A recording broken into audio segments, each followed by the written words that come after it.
Good morning, ladies and gentlemen. Welcome to my new video. My name is AJ. I'm here to take you through a special video today. I'm going to be talking about a special tree which the United States once deployed one aircraft carrier, a couple of others on standby, a whole fleet of airplanes, and one particular airplane had a nuclear bomb attached as well. They sent out hundreds and thousands of troops just to cut this tree. And you're probably asking yourself, hang on a second, why go through that much length just to cut this one tree? Well, I'm going to explain it to you.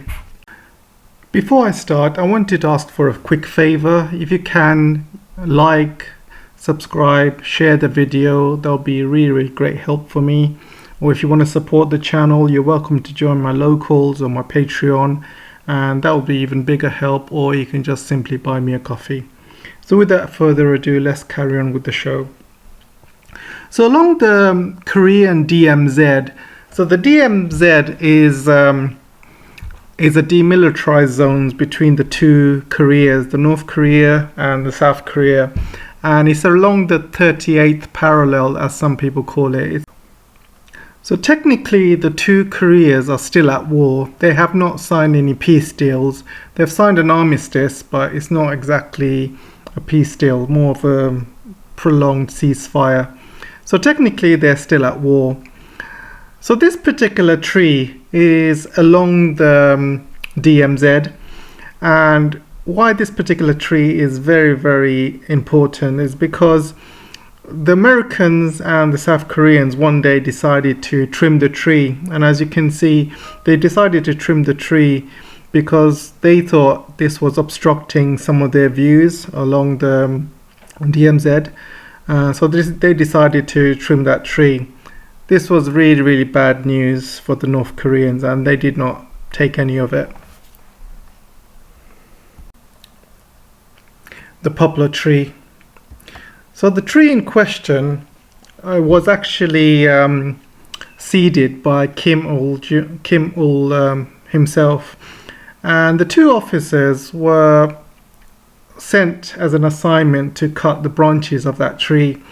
So they went along with a couple of South Korean civilians, and they went to cut some branches of that tree.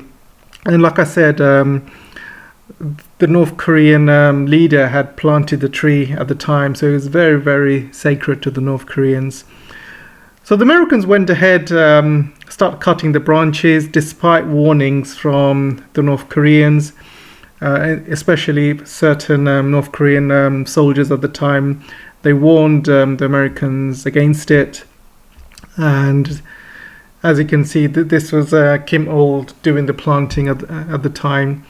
So obviously they went ahead with it despite the warnings, and they start cutting the branches. There was obviously a lot of North Korean soldiers being deployed alongside the DMZ. They called up for a few backup soldiers as well. So a lot of North Korean soldiers were basically building up along the borders.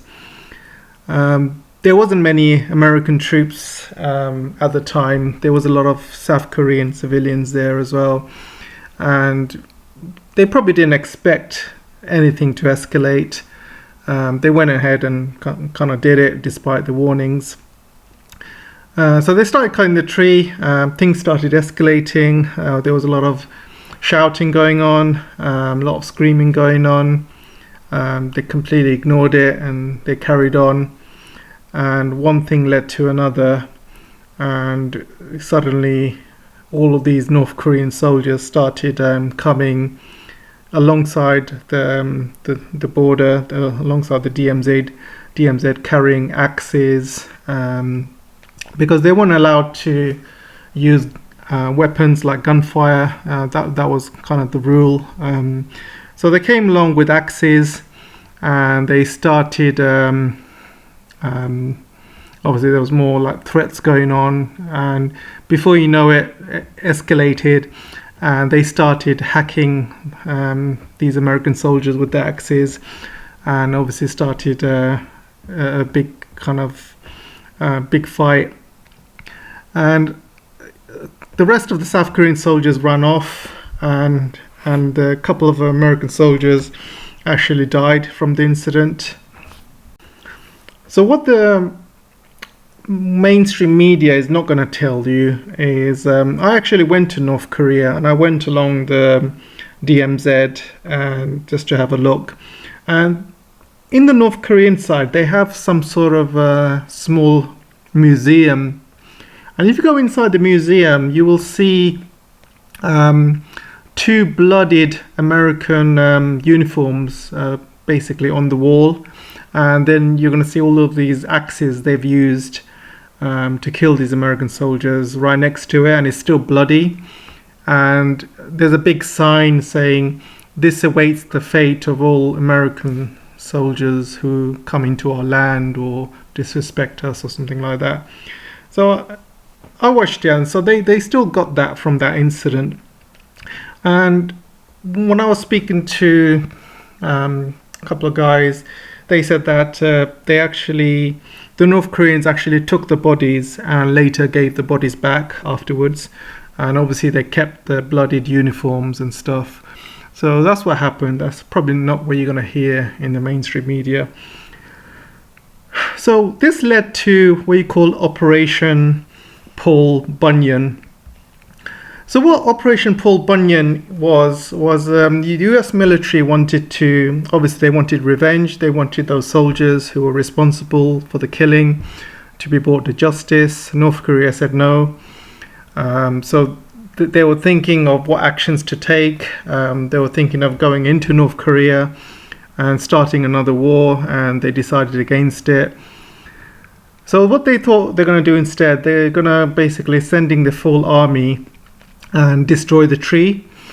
So they were deciding how they're going to destroy the tree. One particular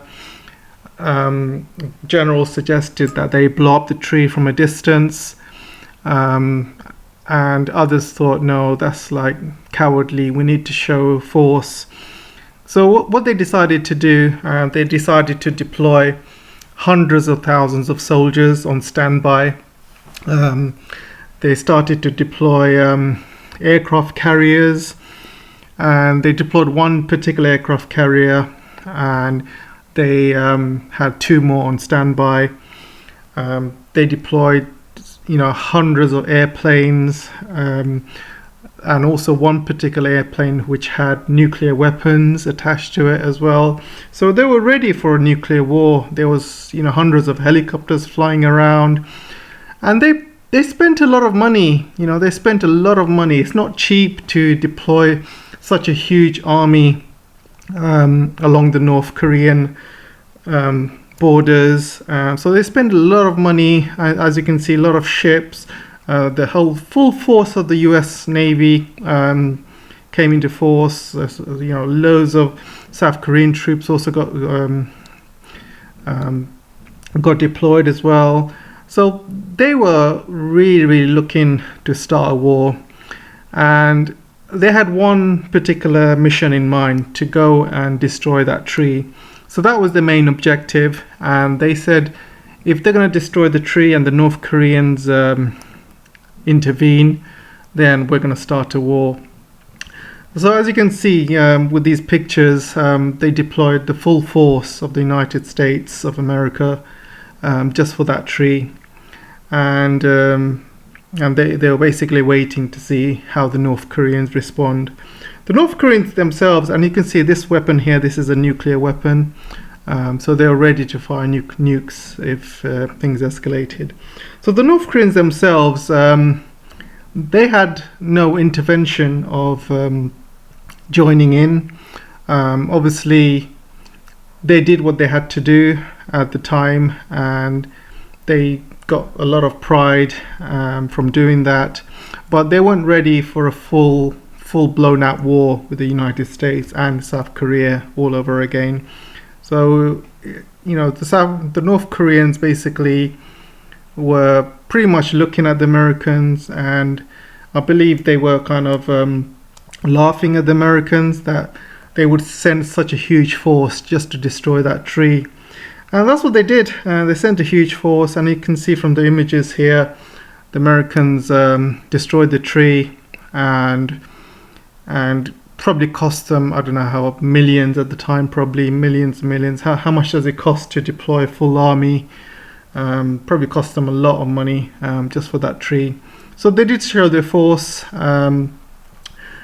The Americans and the North Koreans obviously came to peace, came to a peace deal later on, and the North Koreans were regretting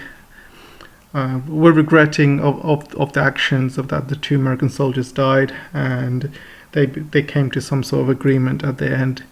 But the fact is, the Americans went to all of that trouble just for a tree, and the North Koreans were pretty much, standing back, looking at them and laughing.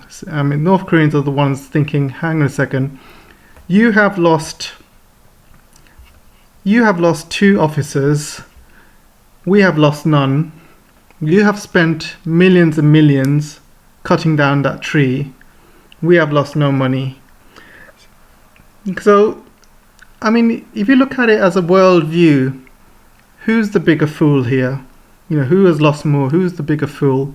Yeah, fine. If you're going to show your force and stuff, everybody knew the American Army, Navy, Air Force was one of the best in the world at the time, and there was no need for a show of force, really. And when you come to modern day stuff, the same thing has happened with Pelosi's trip to Taiwan as well. A lot of it is not reported in the media. People say she went out of her own accord. This wasn't the case at all. She was basically, she went on a military aircraft. She was basically transported, and there was other planes as well escorting her. There was a major aircraft carrier escorting them as well. There was other refueling aircrafts and other Navy ships, or say along the sea, making sure that she was safe. So they spent a lot of money sending Pelosi to Taiwan, and it's the same, very similar show of force that the Americans wanted to show the Chinese, saying, you know what, if you dare shoot down Pelosi's airplane, this is our army, this is, we're ready to go to war.